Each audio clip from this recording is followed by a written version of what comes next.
Biotechnology ডিপার্টমেন্টে সরকারি অর্থ জালিয়াতির অভিযোগে গ্রেফতার সঞ্জীব দেব।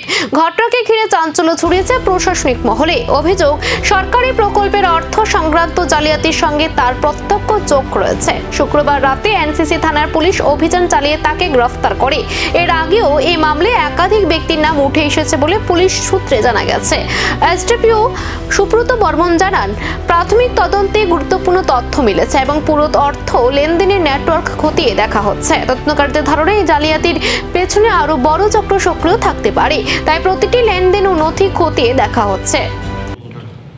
2 মে 2026 ডাইরেক্টর বায়োটেকনোলজি অফিস থেকে একটা কমপ্লেন আসে এনসিসি থানায়।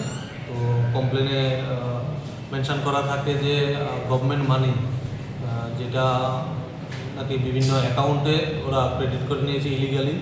তো সেই হিসাবে ওসি এনসিসিপি এর একটা কেস লিপিবদ্ধ করে এবং যে প্রিন্সিপাল এপি অ্যারেস্ট হয়।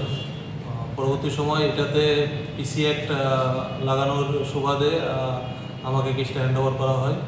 তো সেই সুবাদে ইনভেস্টিগেশনের প্রিন্সিপাল এপিকে রিমান্ডে এনে জিজ্ঞাসাবাদ করে জানতে পারি যে সে 2025 জানুয়ারি থেকে টিল মে 2026 পর্যন্ত বিভিন্ন সময়ে সে মোটামুটি 1,06,78,000 রুপিস সে মিসঅ্যাপ্রোপ্রিয়েট করেছে, যেটা ডাইরেক্টর বায়োটেকনোলজি গভর্নমেন্ট অ্যাকাউন্ট থেকে।